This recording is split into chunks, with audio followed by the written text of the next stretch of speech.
Well, Tom, you know I had to bring you back on after interviewing you on the 10 Bound Sales Development podcast. We had a great conversation. What we're going to talk about today for a lot of people is going to be sort of a mind shift. It was for me, and I'm looking forward to getting into what you got going on. But before, let's give a quick intro to folks that don't know what OpnMkt is all about.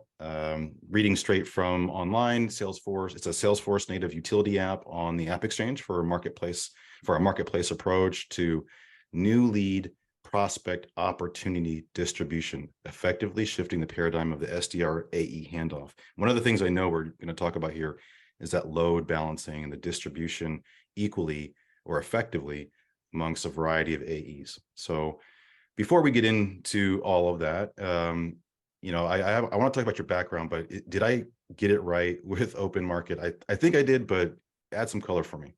Yeah, no, I think that was perfect. And first, thanks for having me back. I always enjoy talking with you, and so looking forward, to our conversation today. Thanks. But yeah, I mean, open market essentially was me trying to solve the problem that I experienced over and over and over again, without really a good, clean answer, and just understanding that things really just sort of needed to shift. And so, we'll talk a little bit more about that, and I think where open market fits in will make a lot more sense, as we roll through the conversation for sure.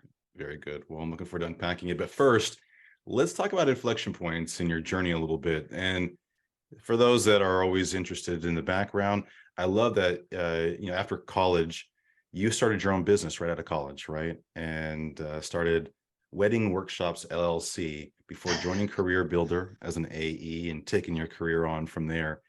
Talk about that inflection point first, if you can. And I want to unpack a couple other things with you.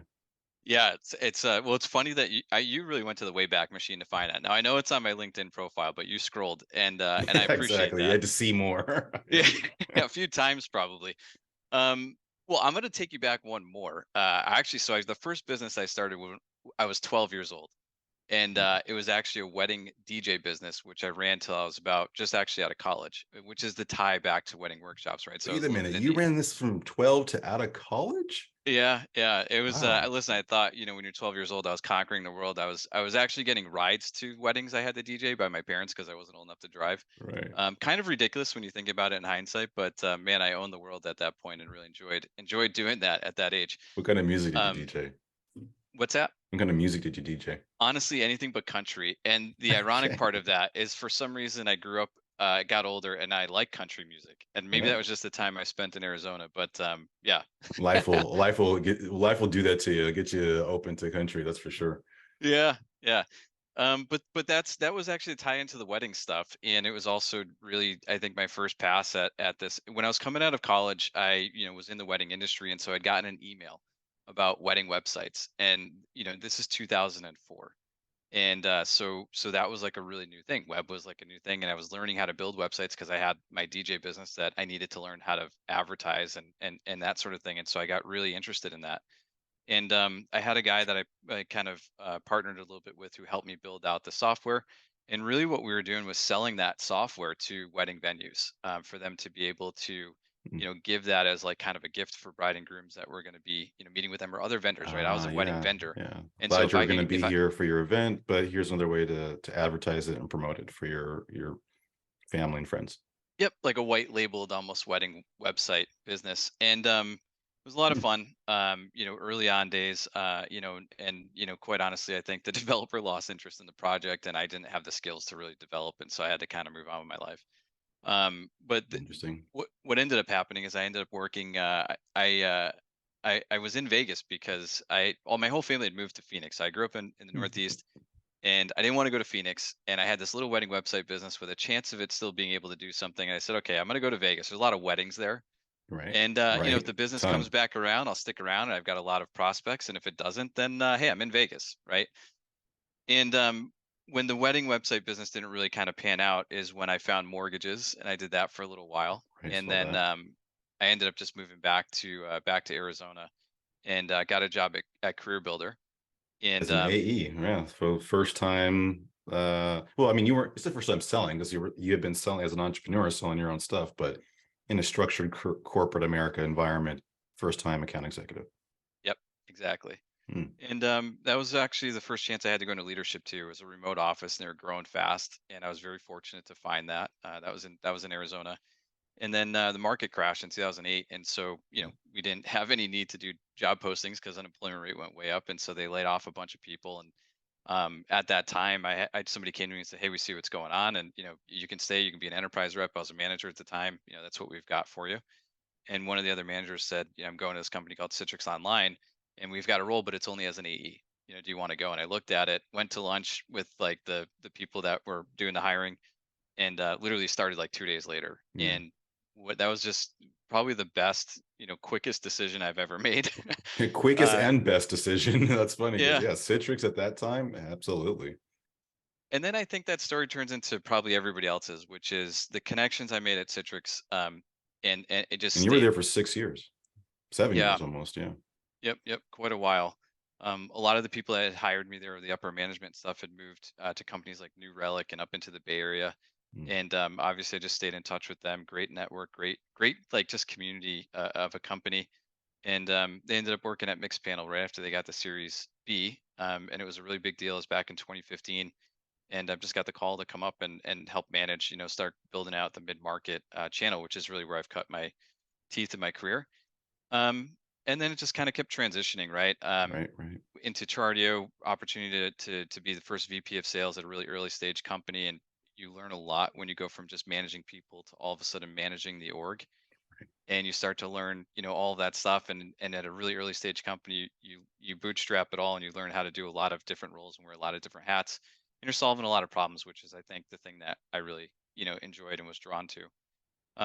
Transitioned again back into another small company, small at the time. It was called At the time, Sendoso. yeah. At Yeah, yeah, Sendoso. yeah. 25 people when I joined, and that company was just it was a lot of fun. Really wild ride as far as just how fast we grew, and again very bootstrapped. I mean, I remember opening up the Phoenix office, building desks, till midnight, Nice. Yeah. just so I could get ready for the new hires the next day.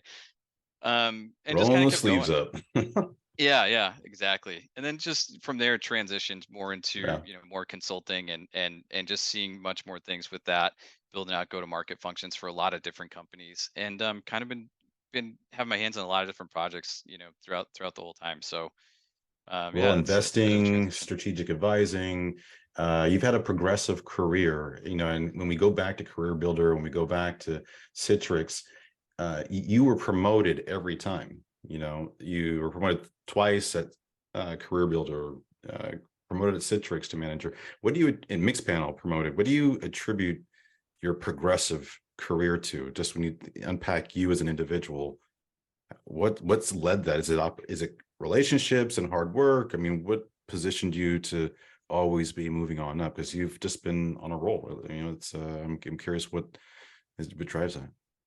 It's a great question. And I don't think I can attribute it to any one thing, right? I Mhm. think it is a matter of just it's like uh being prepared and being in the right place. Definitely a lot of hard work. I'll say that. But at the same time too, I think getting through these things and just having a bit of luck on your side of being in the right place at the right time, meeting the right people, having the right opportunities to show that performance, right? You can't just be in the right place, like you actually have to be able to perform. And I Right, think I've done both of those things. But there is a layer of just it's the people and the places that you are, and being in the right places to have those opportunities presented to you, I think was a big part of it as well. I mean, like I met some really great people early on. Like a lot of people don't really know this, but if you know of Jake Dunlap, he hired me at CareerBuilder, right? And so there's just a lot Jake of Dunlap of Scaled. Yeah, we got to get him on the yeah, show. right. Yeah, no, oh, absolutely. So he hired me there, and I mean, you think about like the people that we met then, like that was his first leadership job. I was like one of his first hires, and like where everybody's gone since. You follow that network, and when you're in a Right. good network with a lot of good people, it opens It's up a lot of doors for you. And the yeah, alumni effect. it, Yeah. absolutely, it's so important in careers. And so anybody that's just starting off, like if I could give you any advice, it's to make sure that you're keeping track of your network and staying in touch, and just being a good steward within it. Well, in Opportunities will that as find you. well as where you identify opportunities for new products, right? I think you shared a story with me about a drifting car example. Okay, so bear with us, audience. Um, Rep is going after an account that's not in the ICP. can't figure out why in the life for the life of you why he wants this account. He had requested ownership of the account. Tell the rest of the story. I'll butcher it if I do. Yeah, no, I appreciate you teeing that up. It's exactly that. I was sitting in an office one day, and rep came up to me, just jumping up and down, all the right energy. He's Man, at I found this. Sendoso, by the way, I think, right? Yeah, Mhm. yeah, early Mhm. days of Sendoso, and hey, like, listen, like, I saw this account, and I really want to work it. And now, as a sales leader, the one thing I've learned oftentimes when these conversations start to happen is that nobody cares who owns a lead until somebody wants to buy something. Mm, So, so the first thing I want to know is, why do you want this lead? Like, what's going on? Is it an inbound? Like, what's happening? Who owns it? Like, what's the hard part for me to solve here for you? Because it's not as easy just to move things around, right? And I look at the account, and it's just like, it's not our ICP, it's not our buyer persona, it's not anywhere on our list. Nobody cares who has this account. It's a car parts company in the middle of the country. And I said, okay, no problem. I can make this happen. You can have the account. But before I do, like, why do you want it? Like, because nobody else wants this account. It doesn't look good. And that's the thing. What I learned that day is he used to build drifting cars on the weekend, and he used to buy his parts from that company, there it and is. he Yeah, knew I would everybody have there. butchered that. Yeah. Yeah, that Mhm. and so he knew everybody there, and he knew, like, kind of how they did shipping and all these things. And he's like, I really think that there's a use case for Sendoso, with them and the things that they're doing. And I really think I can get us, like, a conversation. And yeah, go ahead and take it, right? But the thing for me in that moment was like, wow, I'm looking at this, and here's this account that I couldn't give to anybody else. I couldn't pay them to work it. Right. Like, and he's jumping up and down, and I'm like, well, how do I make that happen every single time? And I got thinking about that, and I saw more and more of those examples coming. Like, somebody, met, like, the marketing person of Zillow at a wedding, and they're like, I want to have that account. Or, like, they just really like the brand Roomba for some reason. Like, I don't know what, motivated them to want to take an account. But what I did know is, if I could find a way to sort of enable that to happen more, that people would be more excited, right, about working the accounts that they have, just because they're tied to them more. And it doesn't mean that'll happen on every single account, but what it did Yeah. mean is, like, look, there was a really big interest for me to figure out how to sort of allow that to happen within the constraints that we have managing a sales Just team. creating And that yeah, option. Hmm. exactly. Yep, yep. But that was a big part of the conversation for sure. Well, yeah. And so in the reason that is significant is Sendoso is a direct mail or a gifting platform. So when we talk about shipping car parts and things of that sort and understanding their shipping needs, that's why that's kind of ties in there. So for those that don't know what Sendoso does, go check them out. But that's a little background for you.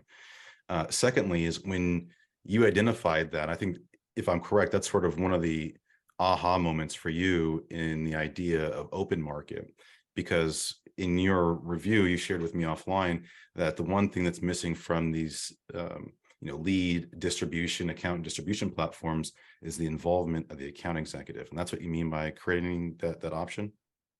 Yeah, sure, absolutely. So when you think about this, where you want to always try to have your best rep work in the best lead, but that's very dynamic, right? I can't Right. I can't tell you exactly what that's going to be every single time. I mean, we could apply some rules to this, like somebody used to sell to IT, and they're going to get all the IT leads and all these things. But at the end of the day, the more excited I can have a rep be about working a lead, the better that lead's just going to be worked, really.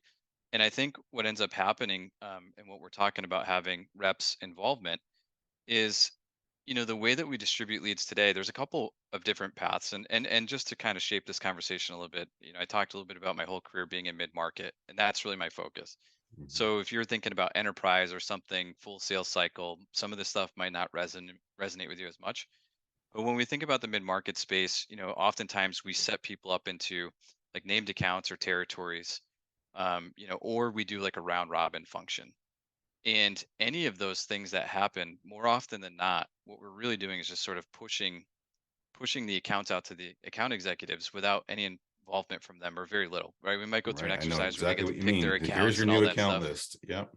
Yep. And yeah, and again, maybe they've got a little bit of involvement in the account list, but The holdouts. really, at the Mhm. end of the day, um, what we do as an organization is we score them, right? We want to make sure that we're giving them what we believe are good leads. And I think that's the qualification, right? I think that's more the binary stuff.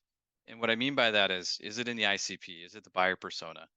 What's the lead score? What's their intent, right? Do you have any of these signals that are coming through? And if we've got those things and it meets a certain bar, Then we just flip it over to the AE and say, "You get it from here, take it away." And what I watched happen so many times was that AEs, I can't tell you how many times I would be in a meeting with reps where they're fighting over whether or not a lead should have been quote unquote qualified, right? That came from an SDR. And that conversation would shift. It would be very dynamic where an AE might be fighting it one week, but had no pipeline the next week and was willing to take it. And it was like, how do you kind of nail all these things down? Um, where I'm going with this is that when you just sort of like push it onto the reps and you don't really give them any sort of optionality as far as what they're going to work or how they're going to work it, you're going to get a lot less interest and you're going to have a lot more conflict in the distribution process, than if you just give them the opportunity to sort of be able to pick their leads. But the challenge with picking their leads is that there isn't really a good way to manage that. Hmm. I can't just say, hey, everybody gets to pick whatever you want without Right. I some sort of mean, quotas structure. are typically set equally. Everybody's got $1 million quota. Rarely do they tie it to the TAM within that territory. So yeah, it's hard because that's what it ties back to is our account assignment, our that we have our territory, if you will, right? Can it generate what I need to hit quota? And if they're picking it themselves, there's going to be some cherry picking. People aren't going to have what they want. So I'm definitely eager to hear how that gets kind of shifted. Yeah, or shifted or controlled, right? Controlled. Okay. Hmm. Is I think kind of the bigger thing, or just given the optionality for that to happen, which is really where open market kind of came in. And so what we were trying to do with that was give the rep the ability to sort of lean into that, but in a structured way. There was an example that you shared with me about the social selling piece that I thought was telling as well. Reps, when you take away the accounts from being assigned to AEs, which I think is one of the solutions that we're trying to get to here, because that's fundamentally what we're doing. We're breaking up the accounts, breaking up the TAM, and we're giving it out to all the AEs. And then there's some partnership that happens with the SDRs potentially after that. But I love this story of or this scenario of if I'm an AE and I'm doing a really good job of building my brand and I'm connecting with my ICP on LinkedIn, generating the content, sharing stuff, and they engage with it and they want to do business with me, but then I can't work that because it's owned by someone else, right? And I think that is a use case of where this kind of thing is brewing more and more. So the optionality of being able to move accounts around dynamically to meet for the best scenario, I think sounds like a way to really increase capacity, uh, you know, I don't know, efficiency, a lot of things open up there, right? Absolutely. And so I think what I was surprised to actually find when I started talking to more and more people was the fact that, in the mid market space specifically, they sort of followed more of either a really old school territory model or kind of a larger enterprise like account based model. So territories, if you think about the way sales kind of got established, makes a lot of sense in the early days if your boots on the ground. Right. Right, I'm knocking on doors. I'm going into a territory. Like that's what I think about a geo territory. Um, and when I think about a geo territory, I think about one person owning the whole thing. And that doesn't really give me the optionality if an account comes in that another AE sourced in some sort of way to give it to the AE that sourced As a it. Why? manager. Because Hmm. yeah, they own, like somebody else already owns it, right? It's already The predefined. CEO of your territory. Exactly. And on the named account side, while it may not be specifically tied to geo territories, it still creates the same problem, around being able to just move the account to the right person. When you think about the mid-market space, I think about, or even just sales in general, how sales are done and the relationships behind the sales. I think in an enterprise space, it's career relationships, right? In other Mm, words, a career rep knows like IBM inside and out. They've sold 4 different products into that company, and if I hire them, I can pretty much guarantee we're going to sell whatever product I'm hiring them to sell into IBM. Like they'll do it again. Those types of relationships and named accounts, I think, make a lot of sense. When we think about mid-market, right? It's not so transactional that it's like a one-call close, but there is this, newer, yeah, I wouldn't call it newer, but it's like the social selling aspect of it where we've got a right. lot of reps working really hard on LinkedIn, becoming like their own brand and Right. becoming like an influencer of the space or just like a person who really understands the problem that An they're solving. authority on their That's what I was domain. looking for, the Yeah. authority. Yeah. Hmm. So the people that are becoming the authorities, if we want to be able to reward them when they bring in an account, I need to be able to give the account to them. And so if I launch out of the gate and I set up a bunch of territories or named accounts, and everybody who owns the accounts is predefined, you can start to see the problem, how difficult it Yep. is, right? I've They been build. working on that account. I've been calling on them. I've been emailing, and my SDR has been doing X, Y, and Z. And you put out a post, and you got them to talk to you. And so, why don't you just hand that over to us, and we'll run with it. Thanks for the lead to the handoff. And if I'm that rep that's putting content out every day, yeah, that would suck. So yeah, refereeing those situations as a leader, which you've had to do, and that's where this is stemming from. That's a sticky place to be at. Yeah, and it's very hard. And you want to be able to do the right things. And the challenge is when it's fully, detailed out like that. Like you find yourself, I feel like every sales leader can relate to this. It feels like you're doing horse trading in the background, and you're constantly taking something from somebody and owing something to somebody else. Totally. And whenever you recycle accounts, annually, quarterly, there's always some hang up somewhere, someone who hasn't done justice. Because I think what you'll agree is that most of the time it's done through some sort of round robin. When you're even doing the named account selections, it's like you might have some industry expertise and career relationships if you're in the enterprise, but if you're in a mid-market organization and you need to go after 300 companies in your territory, the chances of you having a relationship with one of those, I mean, several of those, is very slim. So you kind of just throw randomness at it and say, let's try and divide these accounts equally and assign them to the AEs. I mean, that's what I've had to help do many times over. And that's, you know, every other account, if you have 5 AEs, you just every fifth account is what you're getting. There's no, you account score them, you try and apply propensity models to it and those sorts of things. But at the end of the day, you still fundamentally assign the ownership to the salesperson. And I think that also breeds a little bit of complacency in that whole idea of hoarding accounts, right? I think that happens quite a bit too, where we try to wire in rules of engagement that allow reps or to go into an account if there hasn't been activity in like 90 days or 6 months, whatever your window is. But generally speaking, I think when we give it all to someone, especially a number like that, 300, that's not even workable really by one account executive. So that's where the hoarding effect, I think, starts to kick in. But one question I wanted to ask you, and I mentioned it earlier and I skipped over it, sales capacity. What the hell does that even mean, right? Huh. Can you take us back a little bit? I apologize. Define for us what the hell that even means, sales capacity. I think someone might have a different definition depending on who you ask. Yeah, no, totally. I would even just think of it as like throughput if you're familiar with that. But what we're really Mhm. just trying to do is maximize efficiency. And so there's different ways that this shows up, especially when we're talking about, the conversation at hand, when we're thinking about like territories and things along those lines. But really all we're talking about sales capacity is like, how do I maximize the amount of, work coming out of the team that I have, and like setting them up to be as successful as possible. And I really think that the way that we structure teams limits that in a lot of ways. One of the biggest ways when you think about territories, in sales capacity, and actually just going right back to the exact thing you're talking to, let's just say we split up, we give a rep 300 accounts. And the end of the day, the rep really is only going to be like actively involved in so many of those, and then others are 30, going to be 40, nurtured. realistically. I mean, it happens every time. And you can, yeah, go ahead. I'm Yeah. sorry.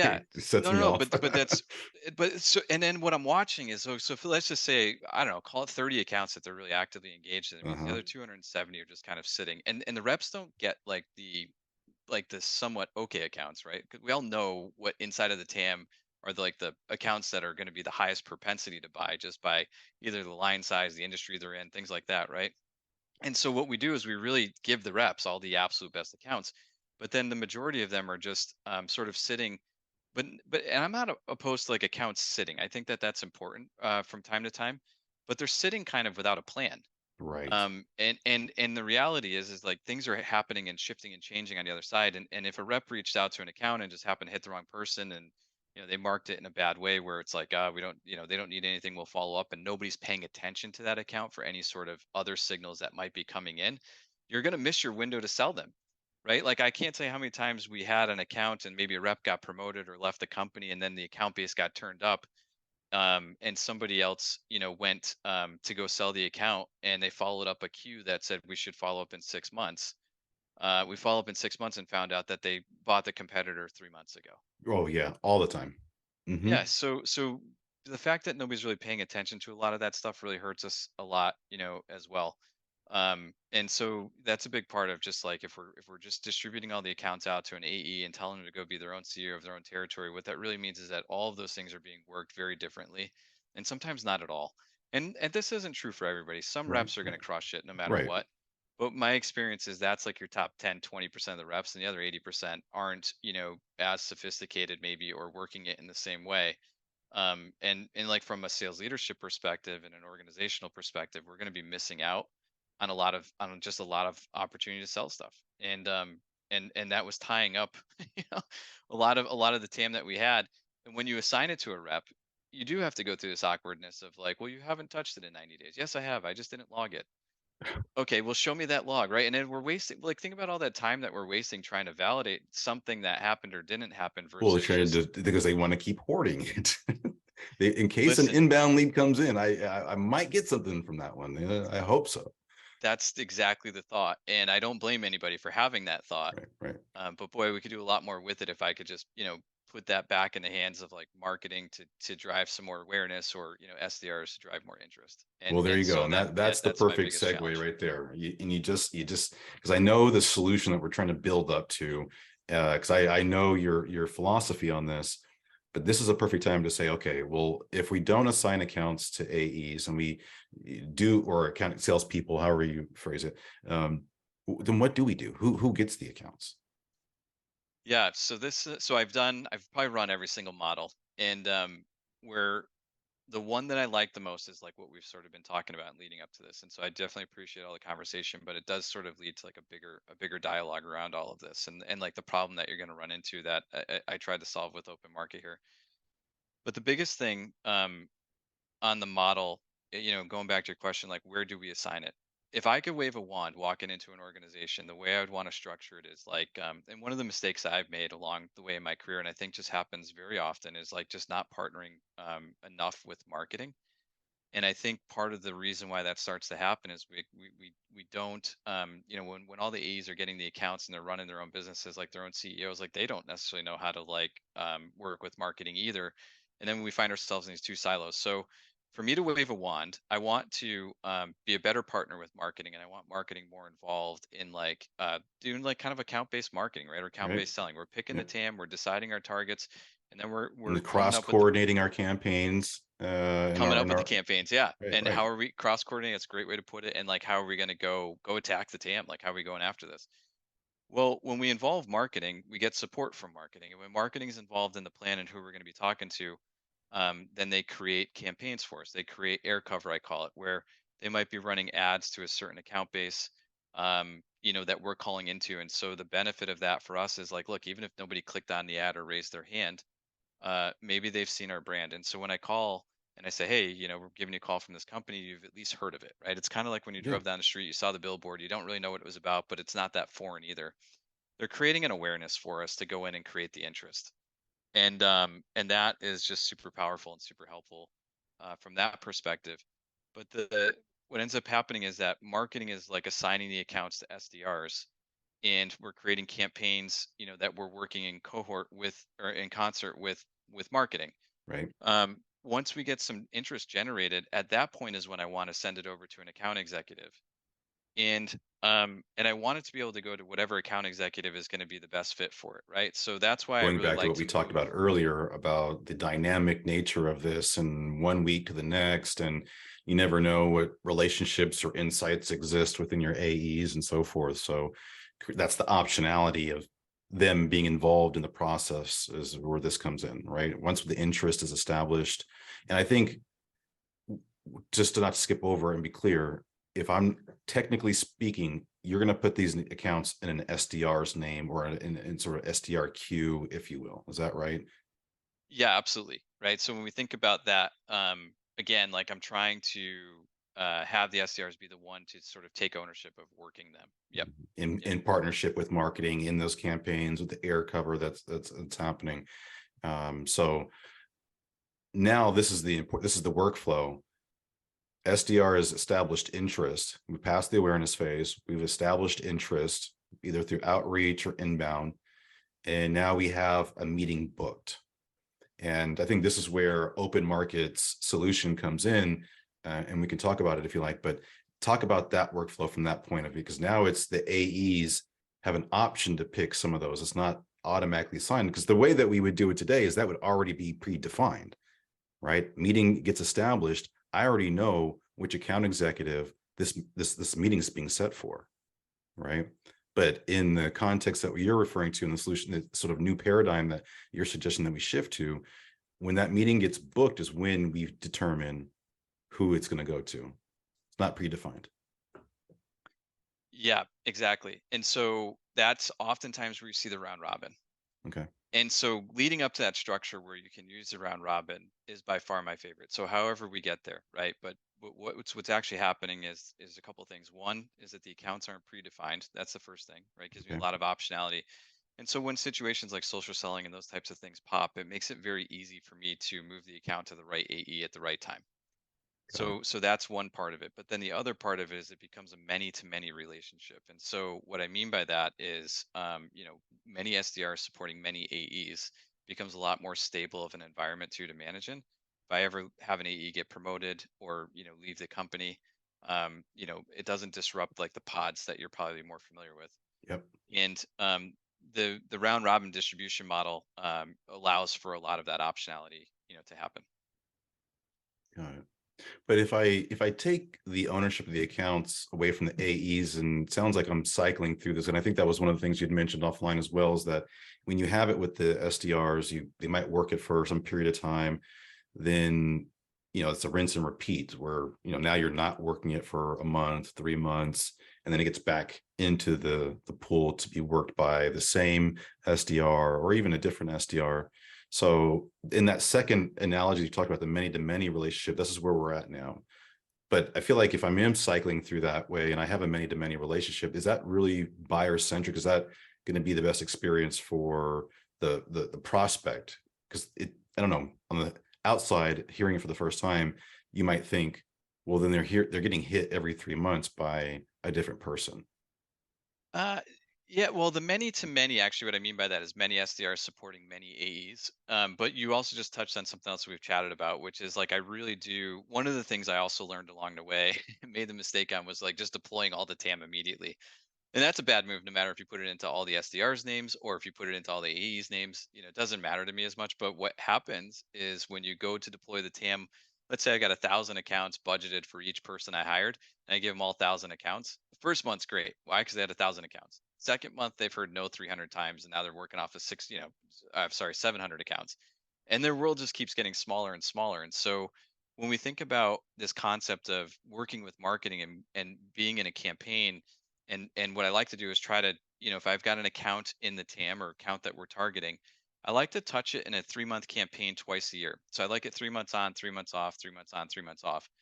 In addition to that, it's good for the prospects in my mind because it gives some time for things to change in their world.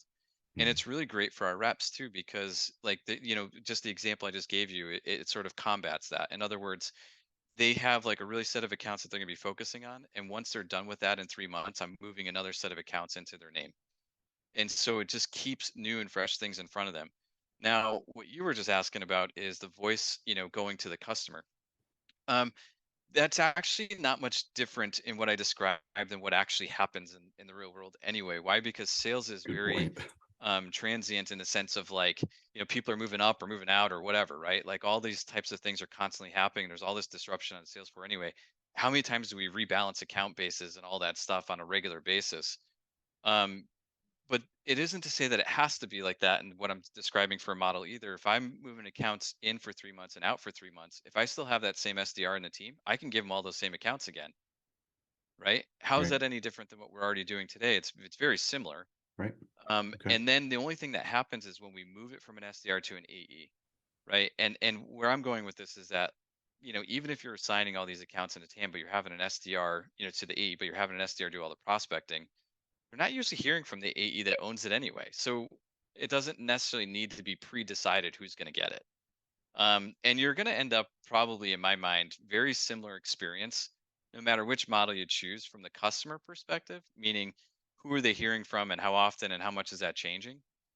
And I would also argue, while it may not be like customer centric on the surface, it's actually not as bad either, because what ends up happening is if prospector, I'll just call it a prospector, SDRE, it doesn't matter, builds a relationship with somebody who's just blocking them and they don't know how to go around that relationship, like sometimes it's actually worse to have that, right? From a You're sales right. perspective. Sometimes it makes a big, just have a different voice, a different person reach out. Yeah. When they go dark on you, you just pull the manager in, pull another rep in, have them do some outreach. And it's crazy how that a different face or voice can change that.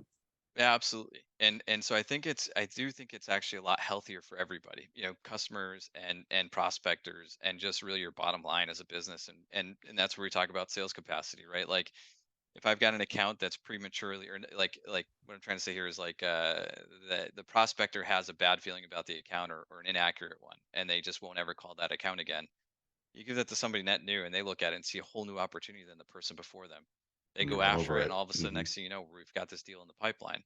So So shaking up the bag, as a leader with your accounts and having that built in programmatically through a tool like what OpenMarket offers is clearly a way to open up capacity, create efficiency, and take advantage of, social selling opportunities and such type of scenarios that we talked about with that earlier story.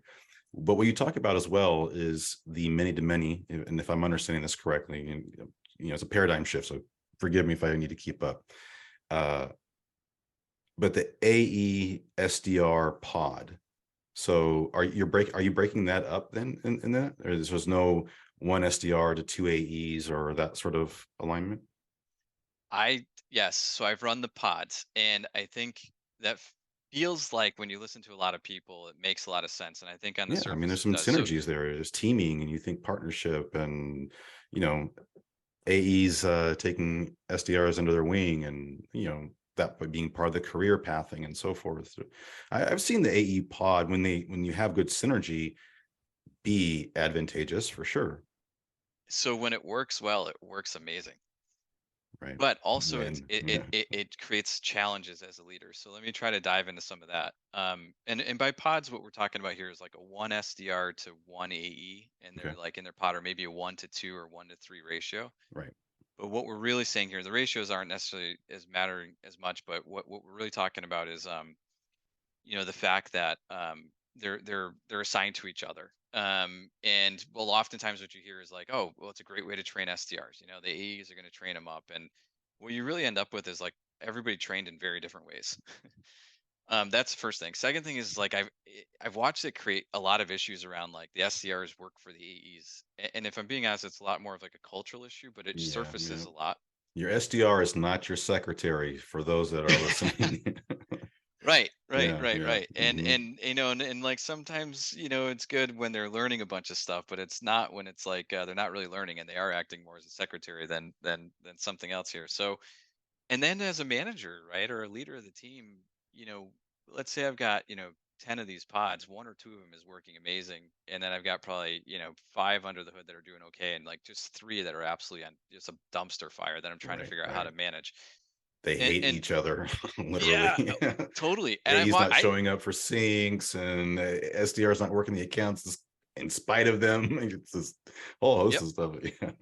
Yeah, I yeah. think we've all experienced it, right? So Mm, it's just like and then when you're in that model, it's like you start to realize like all the challenges, but the bigger thing is just the mobility of the reps. So interesting. yeah, like if I've got a rep like an SDR who's absolutely crushing it and ready for a promotion, look, as a sales leader, you're telling me I got to turn off my number one engine and go rebuild that thing. Like it's not super exciting to do it. You should, Mm, because it's the right thing to do. Don't get me wrong, and I would every time, right. but not everybody would.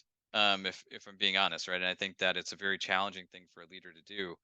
And it Especially just if you don't have that creates. bench, if you don't have that up and coming player that can, fold into that and take over those accounts and so forth. Yeah, that's And the yeah. personalities and relationships, right? Well, That's like that's a the whole nother hardest layer part. that you put in there. So like let's just say that they were gelling really well and the personalities were good and everything was working.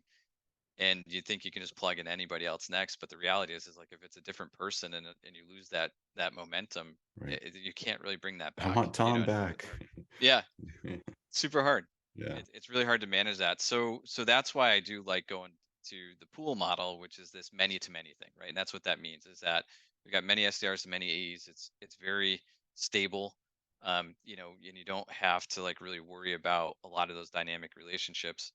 And it's just a lot better, right? From Mm. a sales capacity standpoint, making sure that like we don't have one SDR who's not prospecting for an AE because they just don't get along.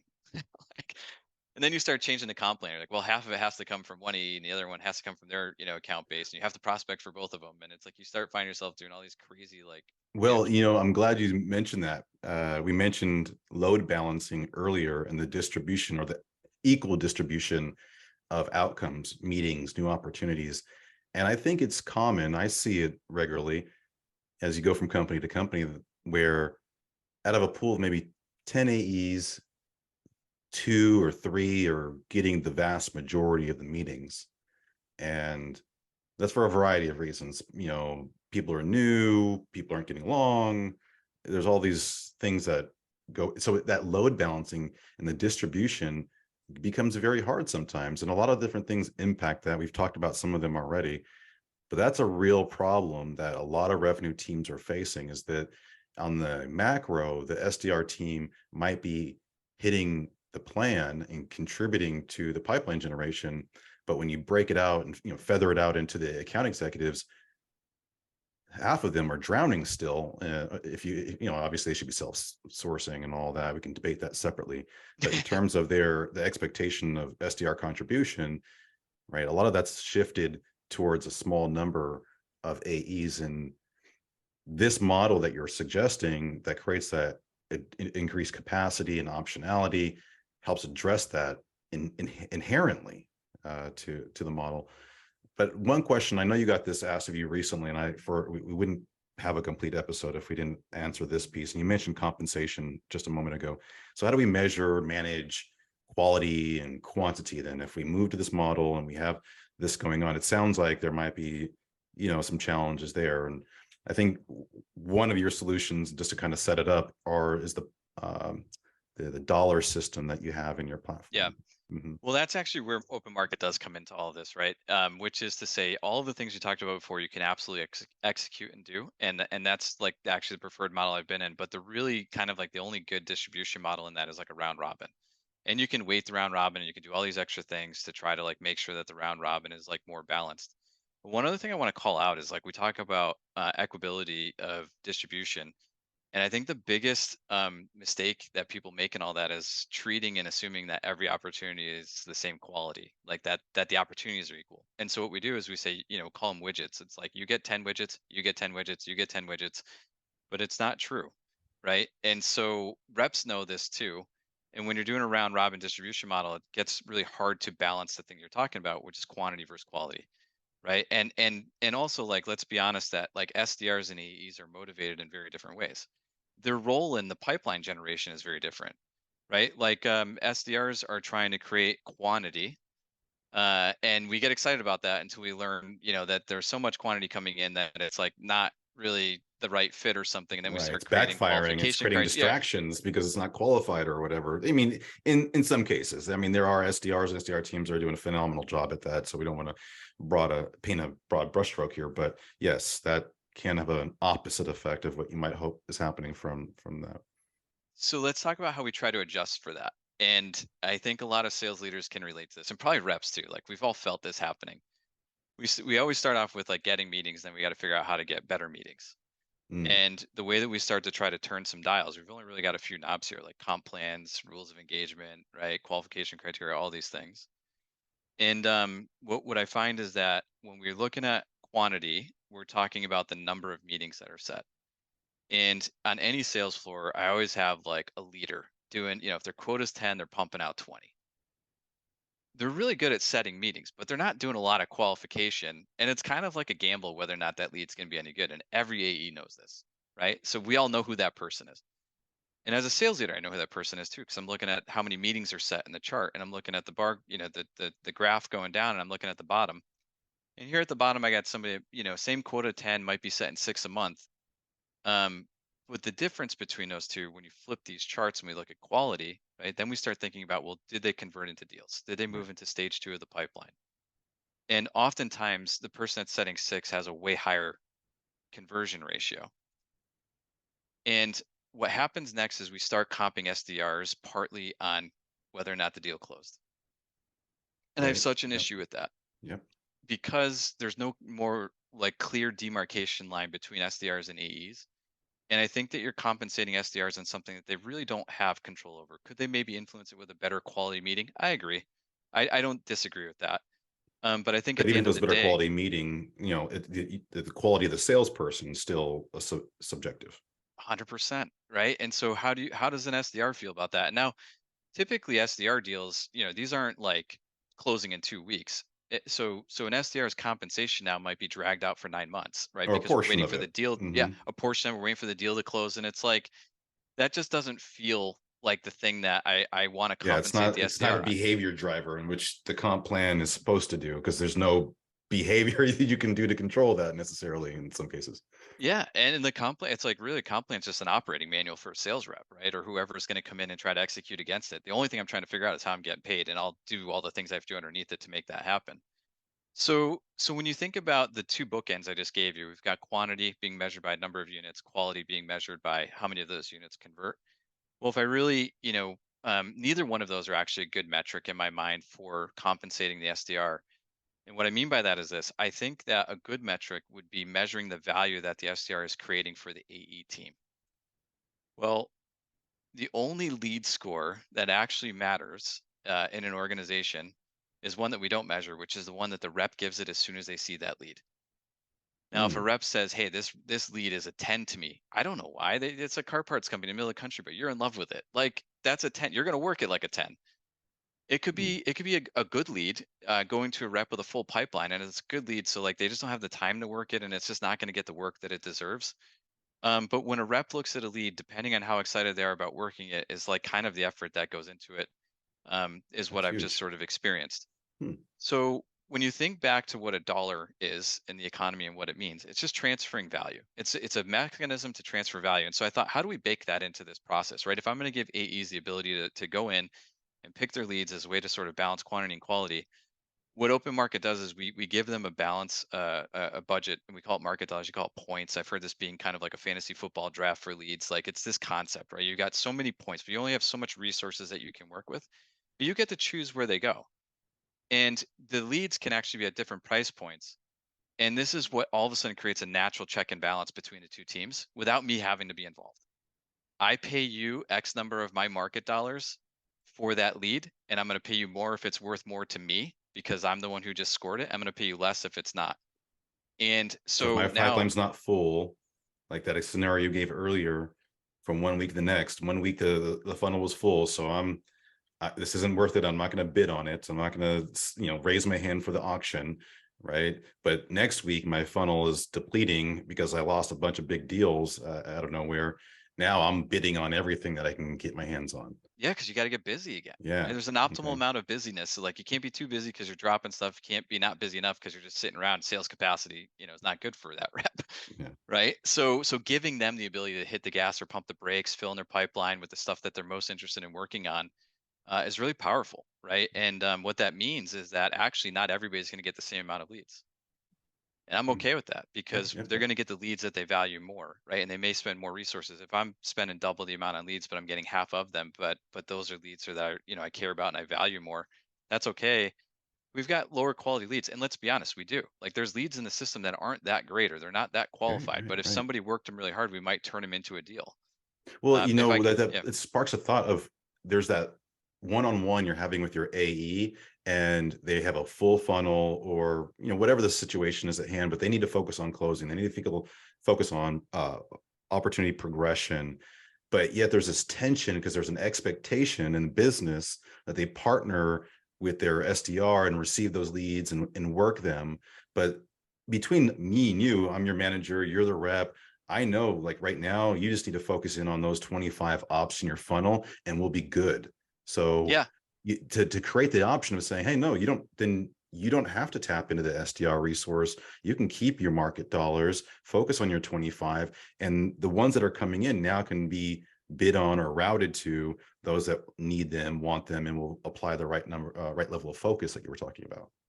100%. Mm, And I can't, that was like perfectly put, right? And it's really just a matter of like balancing load balancing your capacity. exactly. Um, and I think one of the mistakes a lot of leaders make is that, we see a lead come in that's like pretty good. We want to like always hand it off to the best rep because we're under so much pressure to make sure every deal gets handled the right way and closed. And if there's an opportunity to sort of put it into a certain person's hands, you know, they'll make that happen. But you have to understand that a rep that you overload like that, that becomes so busy, is exactly what you just described, where you give them another one that's like okay, but they've already got a plate full of too much. Like Right. that And that's okay going to one gets. affect those 25 and those other deals that could close. Yep, and Sorry. everybody else is kind of starving, right? Right. And Right. it's like Right. we've got somebody that honestly just could work it harder, right? Because like this lead that might not be as good, what does that mean? It means it might need 20 calls instead of 10. I don't know, right? But if a rep that's got a full plate can't make 20 calls, they're probably not even going to make the 10.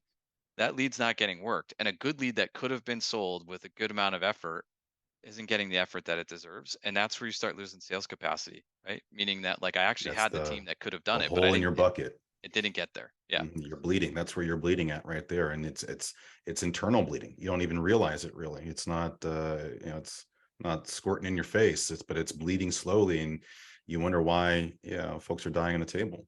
Um, this is a paradigm shift for a lot of, and when I think about the load balancing, I don't know, this is just coming from virtual server background as well. That's where I actually I borrow the load balancing from. You were at Citrix, you get it, like Yep. the whole balancing of data and everything else. It's the same thing we need to do with our opportunities, our leads, and make sure that the right capacity is managed so that we can have an effective, engine, if you will.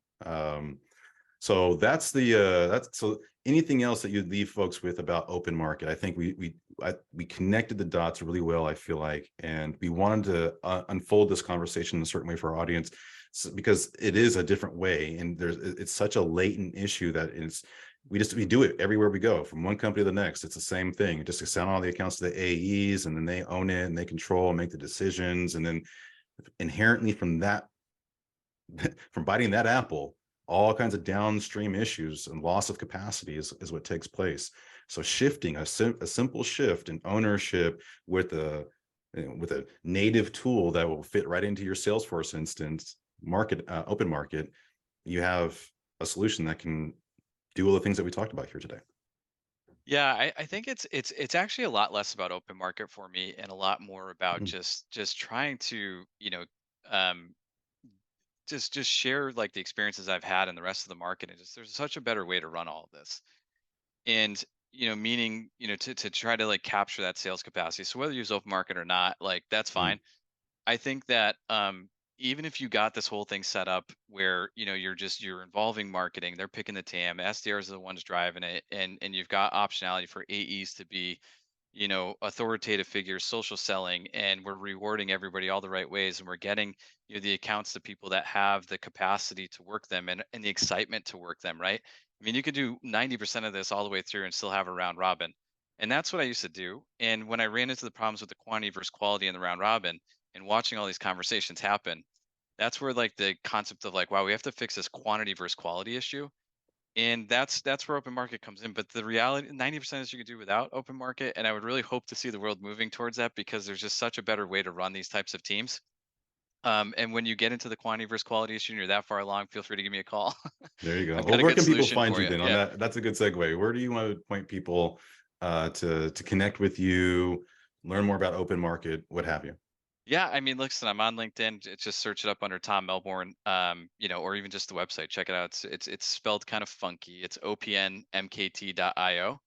And there's some cool videos on there. You can see it. It's a pretty interesting concept. But feel free to reach out to me, and even just somebody wants to have a conversation about how to transfer into this type of a model. Happy to always chat, right? Just high level about all this stuff. So yeah,